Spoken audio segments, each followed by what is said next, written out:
Hey everyone, it's Bullett. I'm doing my podcast Weekends at Work, so I went ahead and decided I'm going to do it just with me. I was once asked a while back if I had it to do all over again, would I do it again? And by that they were asking if I had it to do all over again, would I work in the prison system, the jails? Would I be a firefighter? Do my little stint working and volunteering for the fire department? Would I be a first responder all over again? I did a little stint in the Texas State Guard, and I used to tell them, yeah, I'd do it all over again. I was proud of what I've done.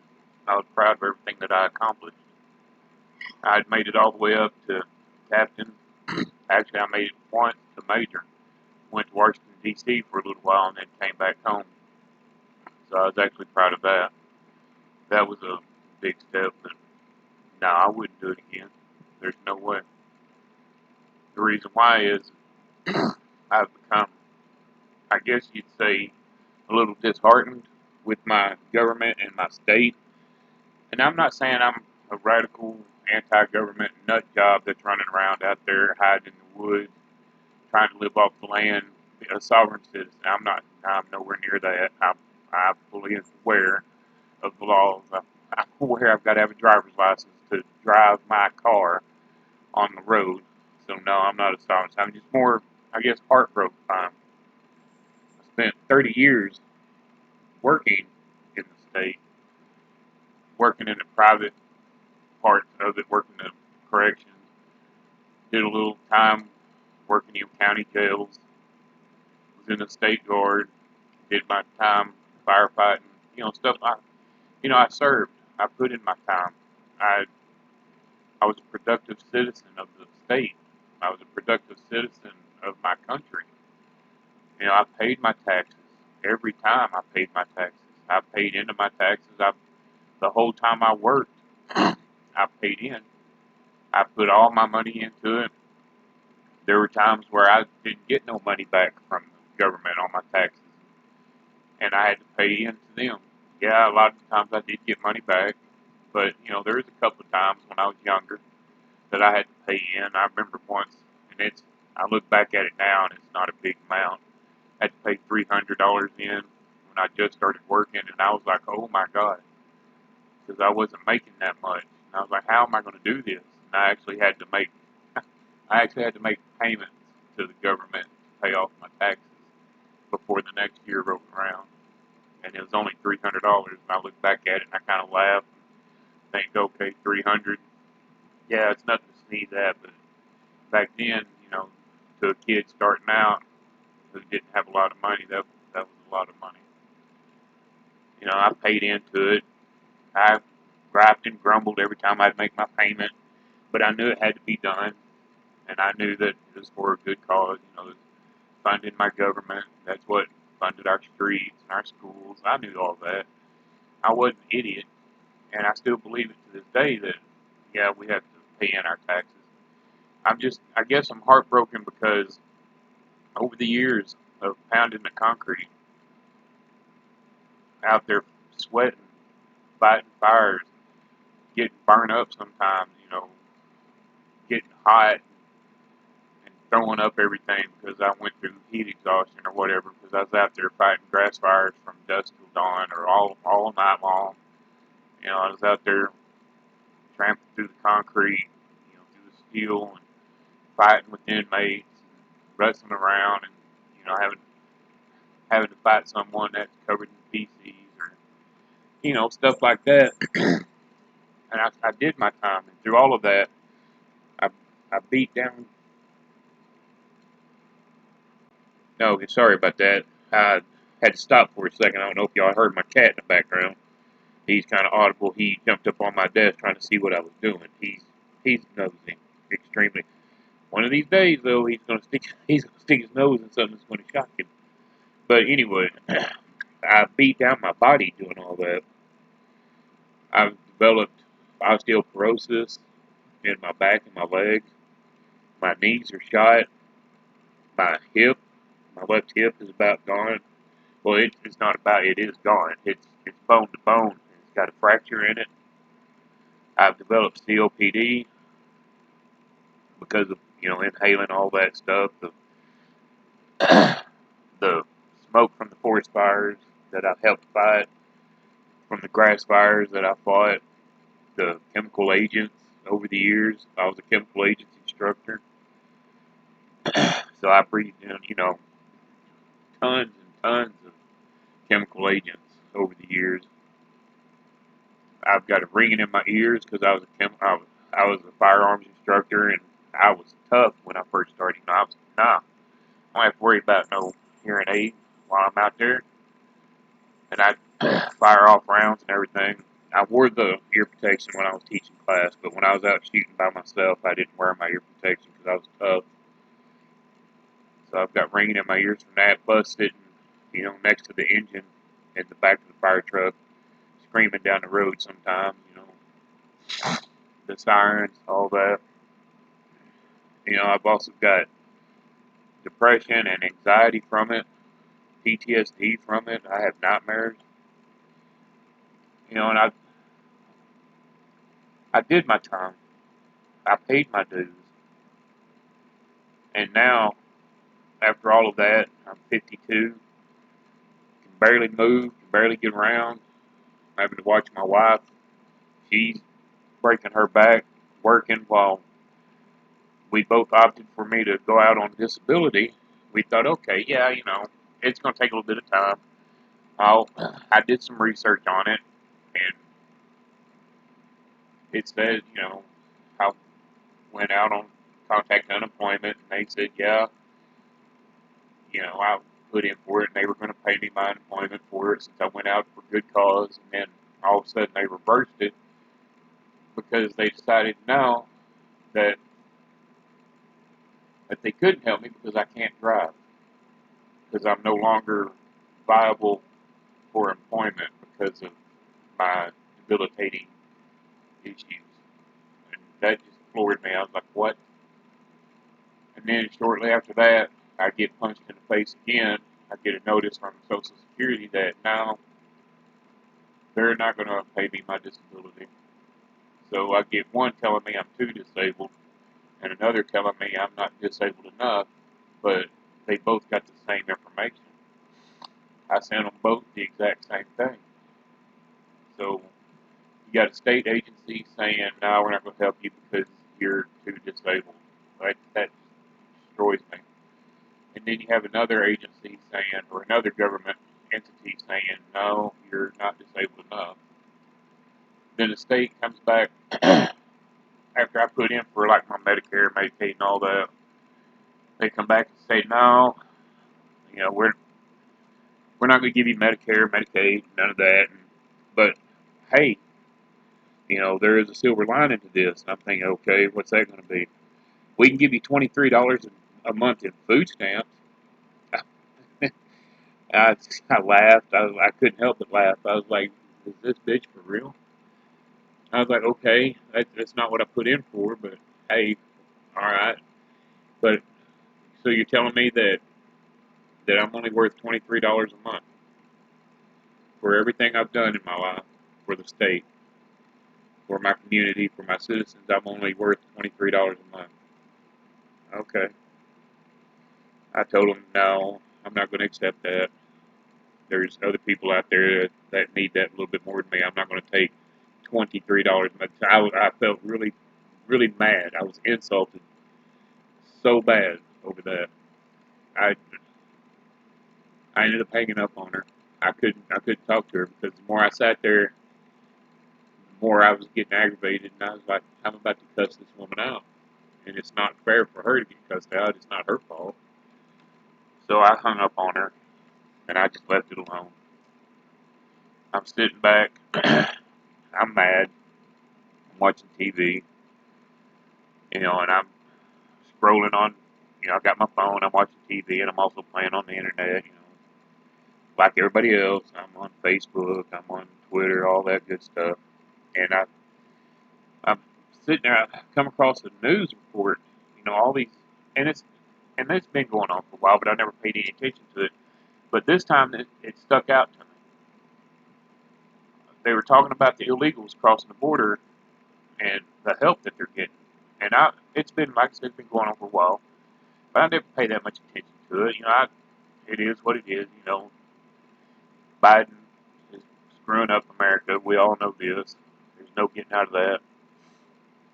But this time it struck me wrong. It just went all over me like wildfire. I was like, "Are you kidding me with this? This is what we're doing?" We have people out here like me that can't get help. You see them on the side of the road all the time. You see them under bridges.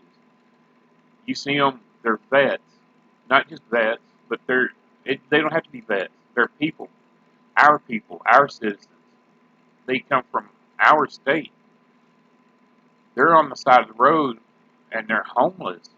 They don't have medications that they need. They don't. They don't have nothing. And I booked some of them in. I booked in several homeless people in that were homeless and didn't have nothing, and they were getting trespassed. And they they don't want to go to jail, but sometimes it's the only thing they can do. So they go out there and they trespass or they steal something small so they can go to jail because they can't eat. They need medical care. They need medicine. They don't have a place to sleep and it's cold. It's raining. It's dangerous. And they figure, well, they can go to jail and at least there they get 3 hot meals. Well, we, for those of us that have worked in jails, it's not all hot. So I'm not gonna lie about you on that one. No, they get 3 meals. They get a place to sleep. They get medical care, medicine. They get the psychiatric help that they so desperately want. They know they need it, but we're giving all of our food and all of our money and our resources to helping those that have crossed over illegally into our country. That doesn't make any sense to me. We have people that are out there. We have people that are out there that are just I don't I don't know how to say this. We have people that are our people that are in help that are in need of help. Bad help. It's no longer about me. I stopped worrying about me after all of this when I started realizing that I'm not the only one. I didn't pay attention to it before because I was working. I had food. I'm not destitute. I'm not living on the side of the street at work. No, I had to go back to work. I had to take a $13 an hour job. Excuse me, my sinus is racking up. I had to take a $13 an hour job working as a security courier because I can't go back into the jail system because I'll never pass a physical. I can't pass a physical. I can't. I can't be a firefighter. Can't pass. Well, I couldn't pass a physical a long time because I broke my shoulder on a fire once, so that ruined all that. But that's beside the point. I can't go to school to be an EMT. I can't work on an ambulance. How am I going to run up a flight of stairs when I can barely walk across my living room? How am I going to pick up a patient when I can barely help my wife bring in groceries? So that's not viable. I can't be an armed officer anymore because I'm on psych meds and I'm on two different. I'm on 4 types of pain meds. 2 of them are narcotic based, so that's unlawful carrying of a weapon. So the only thing I'm left to do is I'm being a security courier, which is not not really good either because I'm out there driving while I'm taking my pain meds, which is illegal. But it's the only thing that's the only thing I can do. It's the only thing left. But it's not about me. It's about those that don't have that option. So now we have all these illegals coming into our country, taking all of our resources, taking our funds and everything that could be used to help the people that are our people. Why? Why are they doing that? Why is our government turning their backs on all of us, me and everybody else that have worked and served and have paid into the system that just need help? And now I understand how some of these people become homeless. They were disabled. Some of the ones I've seen that were homeless that I booked in were disabled. And it's not just physically disabled, mentally disabled. Some of them come back from war. Ones that come back from war come back with, mentally disabled, PTSD, anxiety, and they try to get help and they can't. You have some that are physically disabled. I've seen some of them get brought in wheelchairs, walkers. We booked a guy in with a walker, and he these people that are trying to get help end up out in the street because the government won't help them, and they're now living on the streets, going to jail so they can get medical attention, so they can get food, clean clothes, a place to lay down and rest their head and take a shower, have some form of a functioning life, even though it is in jail. At least they're getting taken care of and they're watched over and they're protected. They're not out there on the streets getting beat up, killed, raped, robbed for whatever minor thing that they might have and possess. Not out there bumming, stealing. I sent in a letter, and I sent in multiple letters to the Social Security office pleading my case. And I finally was able to talk to someone today after I sat on the phone, I know, an hour and a half on hold, listening to the same retarded ass music. But anyway, that's beside the point. I finally talked to someone. And she was very, very blunt, didn't really care. She was like, well, we're not going to make a decision on this until around January. There's nothing you can do about it. We got all your letters. We put them in your file. It doesn't matter. She literally said it doesn't matter. There's nothing that can be done about it. It's not going to make any difference until January. I was like, okay. So, and I asked her this. So basically, I'm without a job, can't work. I've got bills piling up, and you're telling me that you're not going to help or make a decision until January. So by then I'll be destitute.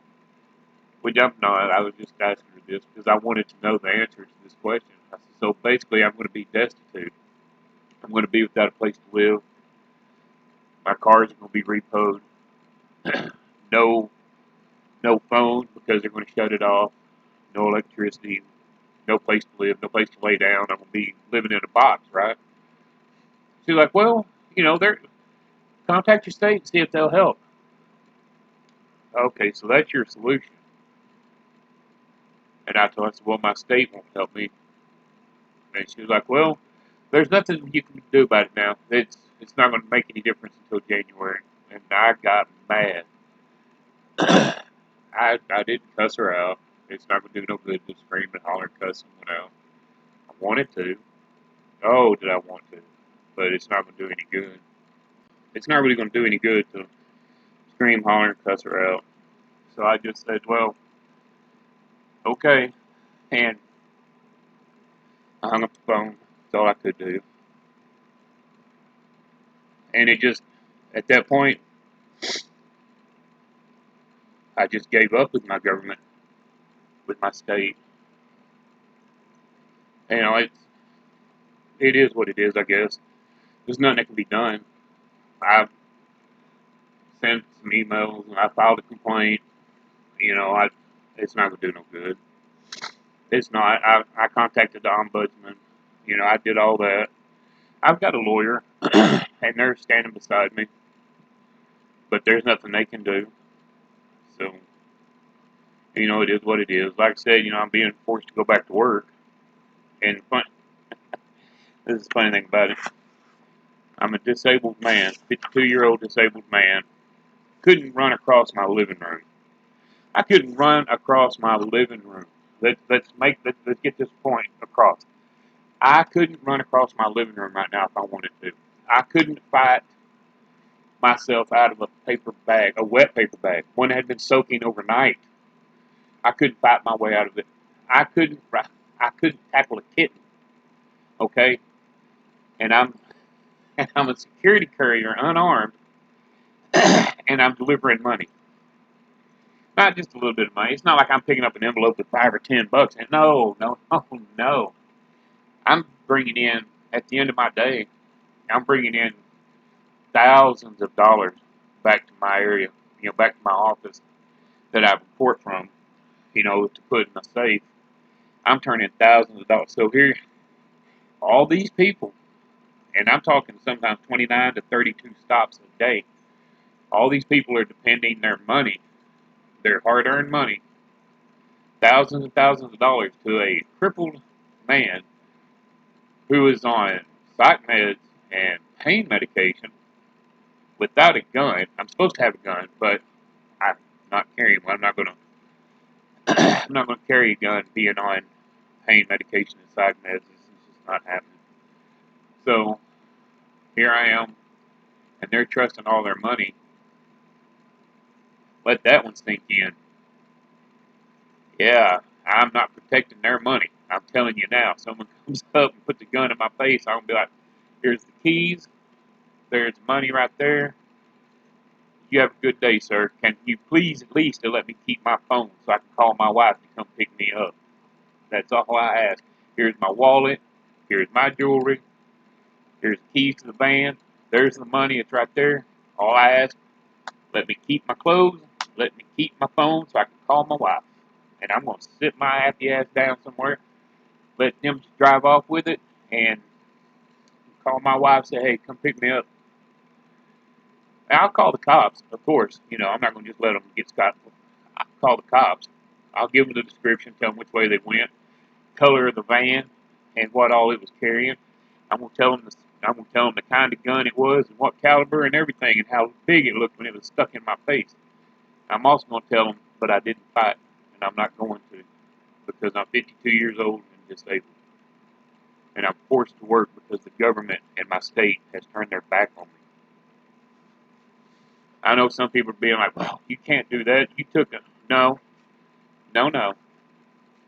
I may have told them at work, yeah, I'm going to do my job, but I've also told my wife I'm coming home at the end of the day. And that's exactly what I mean. I'm coming home at the end of the day. That's all there is to it. I'm too beat up to be fighting anybody. I'm too beat up to beat up somebody, and it's not happening. And that's the way the government is forcing me to be. I would like to be at my house, earning my disability that I paid in for 30 years. 30 years I've been working, paid in for disability. And I would like to be sitting at home earning that, but it's not happening. The government doesn't care about us. And when I mean us, I mean all of us, regardless of our race, regardless of our sexual being, regardless of anything. We are all United States citizens. We are all Texas citizens. But those that are not citizens have come across our borders and are coming across our border and they're taking all of our stuff. Stuff that we all have put in for. Stuff that we have paid into. All of us that are working have paid into our government, have paid taxes, Social Security. They're taking a lot of our paychecks. And they're turning around and they're giving it to the illegals coming across the border. Let that one sink in. Just think about that. And now when I see the ones that are sitting on the road, homeless, begging for help, I understand. I'm not there, and I'm not ever going to get there because, like I said, I went back to work. I'm driving a van, and I'm delivering money or picking up and dropping off money. I'm not going to say where. I'm not going to say the agency. I'm not going to give up any of that. I'm not going to make it easy for them to come get it. Oh, good Lord, no. You have to find me first. So I'm not going to make it easy. But, I'm doing that. That's the only thing I can. It's not a lot of money. I can't get the good paying jobs because, well, when you go into a job interview and you're hunched over looking like the hunchback of Notre Dame, breathing like you just ran 10 miles and you got a fucking limp, there, people kind of not want to hire you for security when you're looking like someone that needs security. Come on now. Can't go back and do, what am I going to do if I go to apply at a sheriff's department, walking in there like that, and they're like, hey, can you think you can pass a physical? Okay, I'm not going to lie to them. Well, I am. I'll lie to them. I'll say, oh yeah, I can pass it. And they're going to be like, bullshit. Thank you, but, you know, we're going to have to pass. Sorry. It's like it is what it is. And I had to get on here and just rant because I had to get. I just. I don't know what I expect out of this. I really don't. There's not really anything that can be done. But I just had to get it off my chest. I'm so heartbroken by my agency, or not my, I apologize. My agency was good to me. Where I left was extremely good to me. Our best agency in the state of Texas. I'm heartbroken by my state and by my government entity. I'm heartbroken at the way they view people that are disabled here in the United States that are citizens. But yet, someone who just walked 50 miles, 100 miles, trekked through a desert, swam through a river, went over a wall, went under the wall. Obviously, they're not disabled, but they come over here, they get Social Security, food stamps, TANF, place to live. They get their utilities taken care of. They get free food. They get all of this. They get a card given to them. And it's it's sad to watch. It it makes me mad, and it's something I had to get off my chest. Yeah, I sent letters, I filed complaints, but I just want people to know, and I know a lot of people already know this, but there are people that are around me that probably don't know, and I want everybody, and I want to get this message out there. I want to make this a part of the record. I just want, I don't know, I just wanted to tell somebody. I just needed someone to hear it. I just needed to talk to somebody, and this is my best way of doing it because at the end of the day, I don't really have anybody to talk to other than, my wife, and I don't like burdening her with any of the problems. She already knows what's going on, but she shouldn't have to sit here and listen to me complain about it because she's already dealing with enough, and I just needed to vent to someone. So, do what you want with it. I don't care. Listen to it. Don't listen to it. Tell your friends about it. Don't tell your friends about it. I don't care. If you listen to the first 10 minutes of it and decide you don't want to hear it, at least you listen to the first 10 minutes of it. But anyway, that's all I got to say. Y'all be safe.